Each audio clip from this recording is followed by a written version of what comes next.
Yooyaa malee yooyaa dhaggeeffattoota raadiyoo BBC Afaan Oromoo nu dhiyaadha bakka nu dhaggeeffachuu jirtan cufaatti sagantaan keenya am jalqaba. Waraana Itoophiyaa deemaa jiruun wal qabatee maaltu haaraa sagantaa keessatti sanbeessifna. Durtaan woboo waraanni xumuramaa jira jedhu. I think now it's almost over and here also. Amma waan dhumate fakkaata. Garaa Soosaa fi Gambeellatti bal'isuuf carraaqaa jirra. Lolli salphaadha. Xumuraa jirra. Himat Jawar Farraati jechi ragaalee abbaa langaa maaliifaf? Beellamni kun kan bulee horiyyata dhiyeessinee ture horiyyata maalii bakka isaan hin jirretti akka ragaan dhagahamuu kan jedhudha. Adeemni kan kenname dhorkamee akka turuu kan. Kanaaf oduu dabalatan waliin tura an asli galgalo.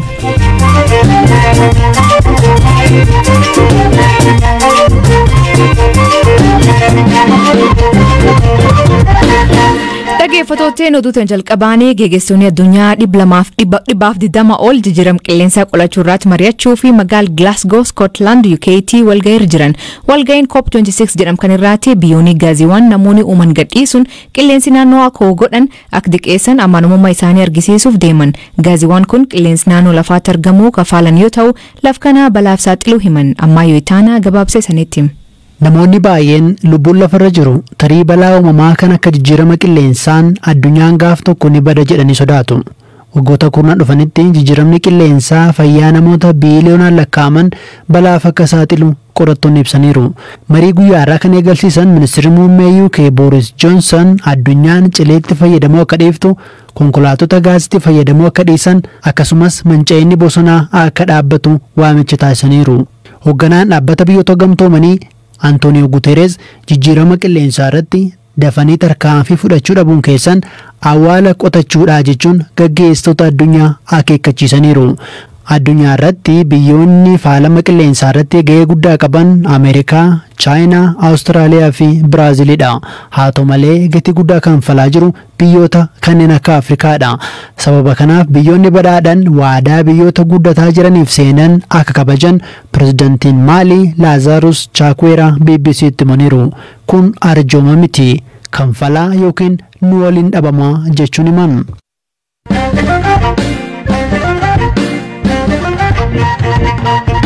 Lammiileen Itoophiyaa hundi dhimmi idilee isaanii yeroof tursiisanii humnaa fi meeshaa qabaniin gara waraanaa duulan ministeerri muummee Abiy Ahmed gaafate. Guyyaarraa mootummaan Itoophiyaa finciltoonni Tigraay lammiilee nagaa 100 kombolchaa tajjeessan jechuun himatan. Naannoleen Amaaraa fi Oromiyaa akkasumas bulchiinsi magaalaa Finfinnee jiraattonni duula waraanaa haqqa jeelan waamicha dhiyeesse. Naannoon Amaaraa waajjiraalee mootummaa hundi yeroof cufuun waraan tumsuu irratti akka bobba'an murteesse. Murteen kun erga finciltoonni Tigraay magaalaa akka Dasee fi Kombolchaa Sanbataa fi Dilbaas to'achuun isaanii dhaga'ameen booda Ameerikaa fi gamtaan Awurooppaa lolii akka dhaabbatu waamicha dhiyeessanii jiran. Kan malee wanti biraa karaawwatu jira ammayyuu. Turban kana keessumaa Sanbata, Dilbata, Jimaata dabalate jechuudha. Har'as wantoota hedduutu raawwate Itoophiyaa keessatti keessumaa gama kaaba Itoophiyaa jechuudha. Gaafa Sanbataa finciltoonni Tigraay Dasee to'achuu isaanii akkasumas immoo Dilbata magaalatti aanee jiru Kombolchaa to'achuu isaanii ibsaniiru. Mootummaan hin mirkaneessine garuu waraanni ammas adeemaa akka jiru ibse. Imbasiin Ameerikaa guyyaa keessallee waanuma wal fakkaataa kana kan inni dubbate. Gama kaaniin immoo waraanni bilisummaa Oromoo kan mootummaan abaa'oo shanii waamuu fi galmee shororkeessaa keessatti galmeesse kamisee to'achuu isaanii ibsaniiru. Garuu mootummaan ifatti kan hin mirkaneessine addatti immoo nuti bilbilee jiraatota irraa mirkaneeffachuu hin dandeenye bilbilee waan cufaa ta'eef jechuudha. Isaan alatti guyyaa kaleessaa mootummaan naannoo Tigraay keessa haleellaa xiyyaara raawwachuu ibseera. Gama kaaniin immoo naannoon Amaaraa keessumaa manni maree naannoo Amaaraa ibsa baaseera Dilbata galgala. Ibsi kunis yaa'ii rifachiisaa erga taa'ee booda kan ibsedha. Keessumaa TPLF sirna seera kabachiisuu idilee qofaan waan mo'achuu hin dandeenyeef uummanni naannichaa hundi duula kanatti akka makamu kan inni waamicha taasise. Inni ijoon keessumaa ibsa kana keessatti jechuudha. Dhaabbileen mootummaa kamuu tajaajila idilee dhaabuun maallaqa qabanis hundas gara waraanaa tumsuutti akka isaan bobbaasan kan waamicha taasise. Dabalataan immoo meeshaawwan waraanaa kan dhuunfaas kan mootummaas konkolaataa dabalatee jechuudha. Waraanaaf akka tumsan murteen kan darbe. Waamichi mootummaa naannoo Amaaraa kan isaan uummanni meeshaa qabatee waraana kana hirmaatu jedhu baay'ee miidiyaa hawaasa irratti biyyattii irraa haasaa turte. Kan irratti mootummoonni biyya laalanii ibsi isaanii kennanii turan. Eeyyeen Ameerikaan dhimmi hidhattoonni yookiin finciltoonni Tigraay dasee fi kombolchaa tolchuun isaanii ni addeesseera. Kuni lammiilee qeerraa buqqa'an akkasumas deeggarsa fedhaniif deeggarsa barbaachisu akka isaan geessineef danqaa uumaa akka mariitti deebi'an akka dhukaasii dhaabu kan Ameerikaan waamicha taasifte. Ibsa naannoo Amaaraa keessatti wanni biraan dabarre tokko maali? Naannoo Amaaraa keessa sa'aatii 2 booda sochoon akka hin danda'amne uggurri taa'ee jechuudha. Isa booda ministeerri muummee Abiy Ahmed fuula feesbuukii isaan irratti wantoota ijoo jedhan dhimma waraana Itoophiyaa irratti barreessanii turanii kanneen keessaa kan ijoo jechuu dandeenyu tokko qindoomina akka jiraatu lammata immoo namoonni ba'anii akka lolan sadaffaan immoo kanneen isaan keessa taa'anii qaama biraaf kan diinatti jedhaniif lolan yookiin immoo loogan akka ummati birratee to'atu yookiin immoo hordofu kan isaan waamicha taasisanii guyyaa irratti wanni oduun guddaan jiru ministeerri kominikeeshinii federaalaa Dr. Laggasaa Tulluu hidhattoonni yookiin immoo finciltoonni Tigraay kombolchaatti namoota 100 ajjeesaniiru jedhanii dubbataniiru qaama walabaarraa mirkaneessuu rakkisaadha jarri TPLFis dhimma kanarratti waan dubbatan hin qabanii gama kaaniin immoo jiraata tokkorraa dasseetti BBC'n bilbilee akka odeeffatetti finciltoonni Tigraay dasee mana namaa balbalatti deemuun meeshaa waraanaa qabaachuu isaanii yookiin immoo humnoonni mootummaa jiraachuu isaanii gaafataa turanii gama kaaniin immoo magaalaa Finfinnee keessatti dhalattoonni Tigraay hidhaan nutti ammaatadhanii kan hibsan jiru kan nuti dubbisnees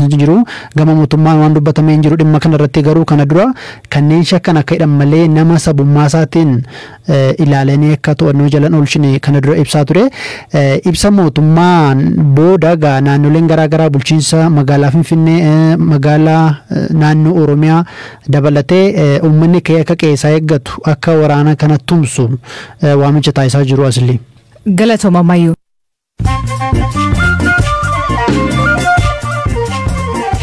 Dhaggeeffattoonni oduu gaggabaaboo addunyaa isanii dhiyeessaa jalqabaanii lolwalloota deemsifamirratti lammiileen biyyaalaa hirmaatan jechuun ministeerri muummee Abiy Ahmed dubbachuu FBC'n galgala kan gabaas oduu kanirratti waan dabalataa bor qabannee isaniif dhiyeessin.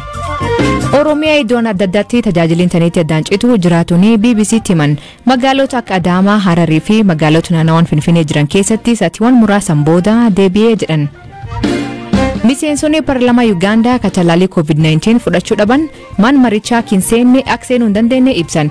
Ejjeti kun fayyaa hawaasarraatii tarsiimoo mootummaa ka deeggaru ta'uu himan. Pireezidantii Uganda Yoweri Museveniin lammiileen isaa talaalii fudhachuu irratti shakkii qabaachuu ibsa. Garuu dhuma waggaa kanaatti namoonni miliyoona 12 akka talaalamuu hime.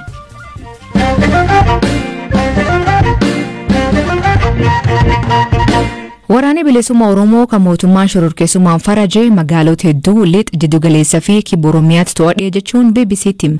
Ajajaan Woboo Kumsa Diribaa ka jaalmarroon beekamu loltoonni isaanii humnoota mootummaa irraa mormii xiqqaa argachuu hima.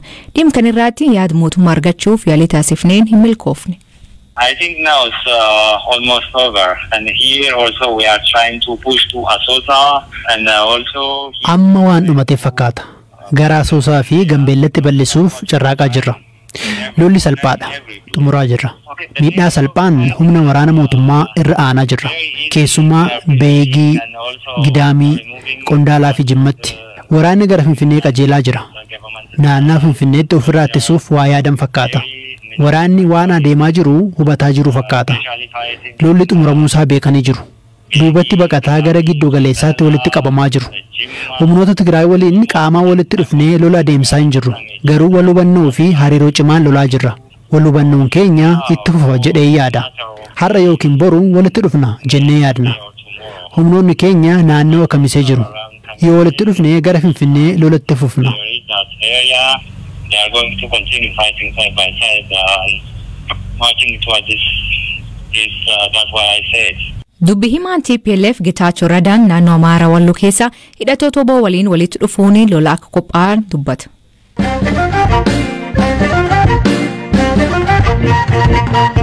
Galme obbo Jawaar Mohaammed Farraatti jechi ragaalee abbaa alangaa don dhagaamini haf mani murtii olaanaa federaalaa guyyaa irra eegalee jechi ragaalee abbaa alangaa dhaga'uu fi beellam qabate ture. Haa ta'u malee dhimmi himatamtoota bakki isaan hin jirreetti ilaalamuu hin qabu jechuun abukatoon isaanii oliyyannoo galfachuu himan. Abukatoo isaanii keessa tokko taa'e obbo Kaadir Bulloo ragaaleen maaliif hin dhagaamin ka jedhirraatti akkan jedhu. akkuma beekamu beellamni kun kan buleef gaafa hadda ragaa dhaga'uuf ture haa ta'u malee oliyyata dhiyeessinee ture oliyyanni maali gaafa adoolessa bultii 21 bara 2013 akka laakubamashootaatitti manni murtii jalmurtii wayii kennee ture jalmurtiin sun maal jedhaa obbo Jawaar Faasii bakka isaan hin jirretti akka ragaan dhagahamuu kan jedhudha adeemni kan kenname jalmurtiin jechaadha. Egaa isarratti nu komii dhiyeessinee ture mana murtii waliigala federaalaati. Akkaatuma kanaan beellamni keenya kan qabamee fi ufafoo gaafa sadaasa bultii torbaatti qabame komii keenya dhageessisuuf. Egaa achaasi gaafa yoo kan ragaan amma dhagahamuu kan fufu taate egaa komii dhiyeessine san gatii waan dhabuufi kanaafuu dhorkaan nufaa kennamu jennee gaafa konkolleessa 17 2014 mana murtiititti hamma iyyata dhiyeessine akkaatuma kanaan manni murtii maal jedhee amma manni murtii waliigalaa komii amma nu dhiyeessine kana irratti murtii tokko kennutti dhagaa dhagahuun bakka isaan hin jirre ragaan haa dhagamu kan jedhame kun dhorkamee akka turuu kan jedhu ajaja kennee yeroon beekamnee haga manni murtii waliigalaa achi ajaji biraa kennutti agasiin cufamee ta'a jechaadha. Gaafa manni murtii waliigalaa ajaja biraa kenne qofa itti fufaa jechaadha falmiin bu'uuruma kanaan hadda dhaddachi madeessifamnee jechaadha kana wal barsiin jiru.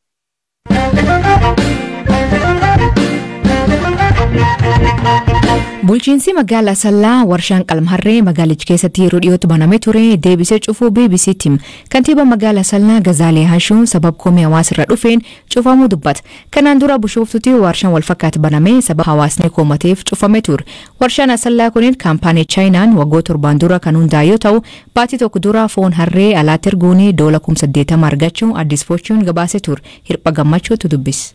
Yoo qaamaan bira geenye ilaallu warshichi hojii isaa eegaluu isaa waliin ookasa jira. Haa ta'uutii dhimmichi kan noormii hawaasa wajjin deemuu miti waan jedhu kana yaada akkasii kana marii Oromooleen akkasii jiraachuu erga isaa wajjin mari'anneetiin jenne hojicha isaa noormaalii durumallee dhaabaniiru. Amma booda garuu aga fedhiin hawaasaa yookaan mariin hawaasaa taasifameetiin eeyyantaa yookaan immoo eeyyama hawaasni naannoo kana eeyyamaa ta'utti yookaan immoo beekamtii isinii kennee hojii kana eegalaa jedhutti eegaluu hin qabdan kan jedhu kana irratti waliin dubbanne isaanis sirriidha karaa jedhu walii galteetti amma hojii dhaabeera jechaadha. Yoommi kan warshaan kun hojii jalqabeeyyuu? Jalqaba isaa akkamitti dhufe kan jedhu kana qaama seerummaa qabaachuu isaati malee marii kanaan guyyaa kana kan jedhu kana wanni akkasitti odeeffannan jiru garuu formaal ta'e gaafiin isaa dhiyaateet warshichi eeyyama argateetiin kan gara biyyaa seeneetiin kan hundeeffame jechaadha. Kan noormii hawaasaa eegumoo miti kan jedhu amma konsarniin kenna ijoon hojii eegaluu isaa wanti kun kan noormii hawaasaa eeguu miti kan jedhu kun Oromooleen akkasii jira taanaan isa dhageeffanneet kaanee dhannee qaamaan dubbisne amma guutumatti akka dhaabbatu goonee irraa ammaaf jechaadha. Hawaasuma naannoo san jiran yookaan qaama muraasa irraa immoo fedhiin warshaan kun yoo banameetiin ture carraa hojiitii fi galii biyyaatiif illee vaaliyuu qaba warri jedheetiin yaada akkasii kaasus jira. Namoonni akkasii sun hagam baay'ata namoonni immoo lakki nurraa cufamuu qabaa jedhanii namoonni yaada akkasii illee qeequullee miidiyaalee hawaasaatii fi qaamaalleen warri dhufee yaada akkasii dhiyeessa jira waan ta'eef amma yaada walitti bu'u kana qabanneet deemurraa yaada walitti bu'aa kanaan faayidaa inni fidurra miidhaa isaatti caalaa amma faaturu marii hawaasaa yaada gara lamaa jiru kana gara tokkotti mariidhaan fiduu qabna kan jedhu amma wanti guddaan. Dhaggeeffattootteen sagantaan har'aa aganuma nu waliin turuu keessaniif ulfaadha isaniin jenna. Mammaasii galgala kanaa maraataaf namni machaa'ee waliin sodaata. Hiikan isa san biraatti maanii kooment keessatti nu beeksisa.